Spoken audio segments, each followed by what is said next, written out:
Hey, Mr. Business Owner, have you heard about Black Hat SEO? Have you heard about how you can get to the top of Google and make you millions of pounds with absolutely no risk? Do you want to know how to do Black Hat SEO? Well, you've come to the wrong place, and here's why. I've got my new business. I mean, everything's working really nicely, but I'm not getting enough traffic to my website. This bloke, right, I know from down the pub, he said that I need to do Black Hat. He said, you just give people somewhere money and it works. So I'm going to do that. Brandon, if I believed that, how much trouble would I be in? Google does not like Black Hat SEO, and if they catch you doing Black Hat SEO, instead of ranking you higher, they're going to drop you down the rankings, which we don't want that to happen. That man in the pub gave me bad advice, Brandon, but fortunate for any of our viewers and listeners who are tuned into this, we're going to rescue you. Brandon has 3 reasons why you should ignore Black Hat SEO. And let's dive straight into it. What's reason number 1 that anyone watching this should just disregard Black Hat SEO? It's temporary and it's not going to be permanent because Google or competition is going to see that you're doing unethical, shady tactics and tell Google, and Google's going to see that. And instead of ranking you higher, they're going to drop you down. Worst case scenario is they kick you off permanently, which we don't want any of that stuff to happen to anybody's website. I find it wild. Brandon, I just want to say, first of all, you're the first SEO guest we've had on the podcast for a while. And it's nice to have someone in SEO, because obviously I'm an SEO consultant as well, because we can dig into these things and reveal a few filthy little industry secrets. So you've said about it being short-lived, and you said about Google finding out. What a lot of people don't understand who want to engage in Black Hat SEO is that everyone else in SEO knows what you're doing.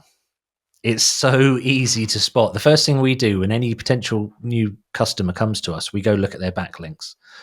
And you can tell within seconds if someone's done bad SEO. There are many, many, many interesting things. So number 1, it's short-lived. If you do get somewhere, it's not going to last. Do you want to expand on that anymore? Yeah, no, it's usually does come to backlinks.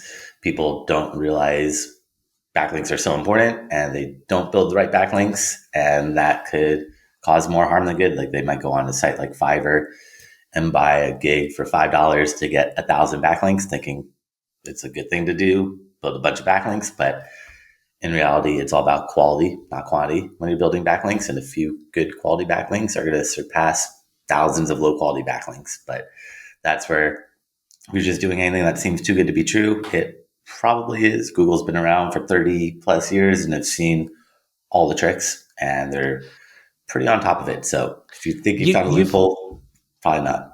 You've hit a pace. Look, my page is barely full of notes yet, and you've already hit the most quotable thing of this episode. And I think it's going to be in SEO. If it looks too good to be true, it probably is. That is a killer one, Brandon.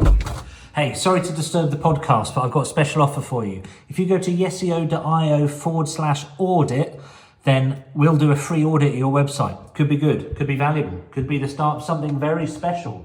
Okay, let's move on to reason number 2 why you should just boing flip off Black Hat SEO. Take it away, Brandon. It is a lot of work to maintain because your websites are going to get penalized, and you have to build a new website, and you're going to have to keep building new websites because every single time you do Black Hat SEO, it's going to work for a little bit, but then eventually Google or your competition is going to see that and it's not going to work anymore. And then you have to start all over again and start all over again and again and again. And it's a lot of maintenance versus just focusing on some good quality content, good quality backlinks is going to be a much better long-term strategy versus having to go in and try to figure out, all right, Google saw that I did this. Now I'm going to go in and put in font size 0.001 and use white text against my white background and try to manipulate them in another way. That's some proper old school Black Hat SEO. That is the 0.01 size text that's the same color as the background. Do you still see it?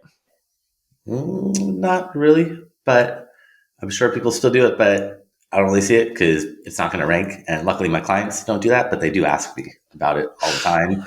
Because I tell them I have to add more content to the website because content is so very important. You have to add more text to every single page on your website. And a lot of people don't want to add text, but got to have that balance of some text for people or for Google, and keeping it nice and pretty for people. So again, that balance of having a nice optimized website for people for conversion rate optimization, and then lower down on your page, you can put all that text for SEO. Just don't hide it. That's really important. Oh, just don't hide it. I realized how daft that question was. Do you still see it? And you said no, because it doesn't rank. Of course we don't see it. But you've hit another really good point here, that ultimately Google, the algorithm's not going to buy anything off you, but human beings will. So yeah, optimize for humans. That's another very good point there. So far, we've slightly switched around the order that I wrote down before we started, but we've got don't do Black Hat SEO because the benefits are very short lived.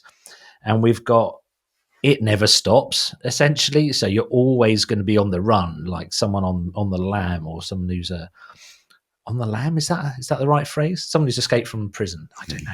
I know as much about this as I do not finding websites with tiny text.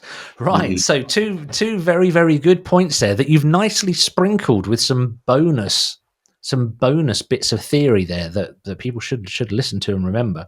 So number 3, what are we going to have for the third really good reason why you should disregard Black Hat SEO? What was the reason we put on the list? I forgot. I have a ton of reasons, but that's the thing. Choosing 3 is really difficult, isn't it? Mm-hmm. The first one was the effects are short-lived. The second one that we wrote down was Google will drop you. And the third one was it never stops. We've sort of loaded tons of value into that already. So yeah, can I propose a third one? Yeah. Can I propose a new 3? And I know I'm hanging you out to dry a bit here, Brandon, because I am just doing this live on the recording. I think Black Hat SEO should be ignored because it damages trust, not just between you and Google, but potentially between you and your audience. Because if you're doing really strange things and making strange friends, let's put it that way, to engage in Black Hat, then I think that causes a problem. What do you think? Yep. It's not good, especially if you're using AI to create content for your website and not double checking it to make sure it's accurate, and just throwing stuff up there to throw it up there to see if it ranks. But really, you got to go in there and make sure everything's helpful for your reader, your audience, and for Google. You got to make sure everyone's happy, because if not, it's not going to work. Like, you might trick Google and get a bunch of rankings, but if your website doesn't make sense, doesn't flow properly, people are just going to look at it and be like, nope, hitting that back button and going back to Google. There's 10 other websites to choose from, plus ads, plus all these other distractions and noise in there. So there's plenty of options, and you really have to put everything out there for really people first and Google secondary, because if you're just optimizing for Google, it's going to be pretty strange and it's not going to read properly all the time. But again, that balance is really, really important for SEO. You've revealed another very interesting point there, Brandon, and that is Google have their own safety net. And that safety net is, if you do rubbish SEO and get your site to the top, human beings won't react with it very well. And one of the ways that Google decides who should be at the top is by looking at how people interact with it. So even if you get to number 1, if everyone landing on the site just disappears as soon as they go, this is awful, and goes, you're not going to be at number 1 for very long, are you? No, Google looks at user engagement. And if you're ranked number 1 on Google and everyone goes to your website but hits that back button and leaves after a few seconds, that tells Google you're probably not the most relevant. And let's move number 2 up to number 1. And let's see what happens. Do people stay on the website or do they leave? And if they stay, then they're probably going to keep number 2 at number 1, and they're going to drop you down and keep dropping you down or playing around with you to see what's going on. Why are people not staying on your website? Because Google wants to make sure that you have a good user experience.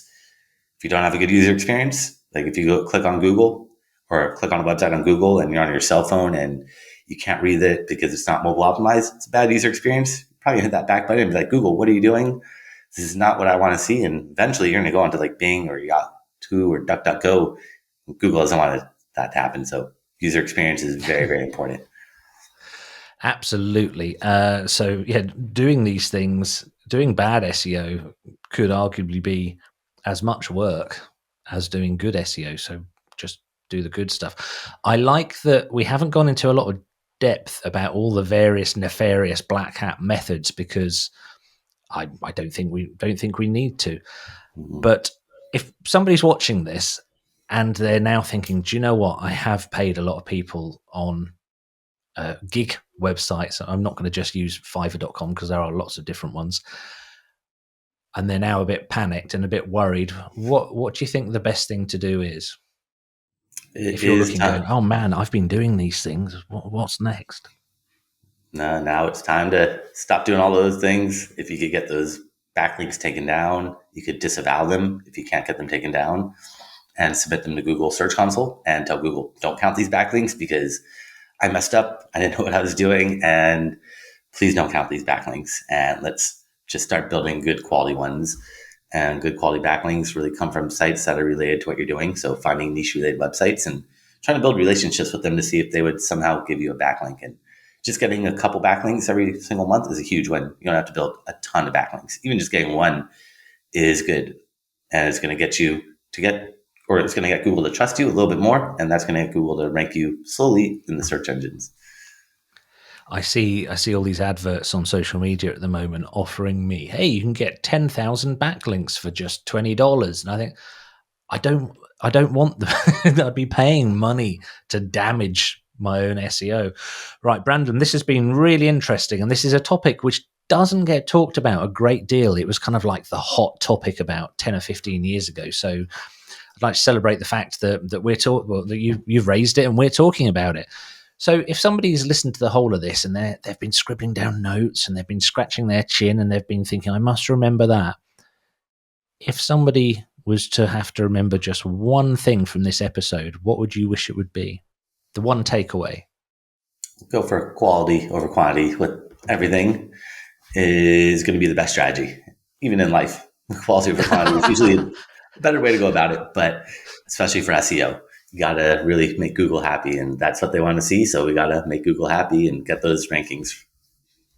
You heard it here from Brandon. Quality over quantity. Fist bump, fist bump, fist pump in the air. That's a good conclusion. Brilliant. Thank you very much for your time. Thank you for having me on. So, thank you very much, Brandon. We kind of jumped around a bit with our 3 points there. So, our 3 reasons to ignore Black Hat SEO were quite good, but they might have got a bit lost. So, I want to kind of just go through them again. I'm going to go back to the 3 that we note down. These are the big ones. Brandon just kind of kept giving us more and more, so I thought I'd just get back to the basic thing. So, 3 reasons to ignore Black Hat SEO. The results are short-lived. Number 2, Google will drop you down the rankings sooner or later. It's just going to happen. Number 3, it never stops. The effort you have to make to try and stay one step ahead of Google, which is never going to happen, just never ever ends. So, you might as well just do good SEO and just forget Black Hat even exists. Forget about the ghouls of Black Hat as well. Just do good stuff. So if you'd like more SEO content, let me know. If you'd like me to speak to more people like Brandon, let me know. If you'd like me to dance around a bit more, let me know. If you'd like my recipe for seitan, let me know. Other than that, please like, subscribe, and remember, tell your mum.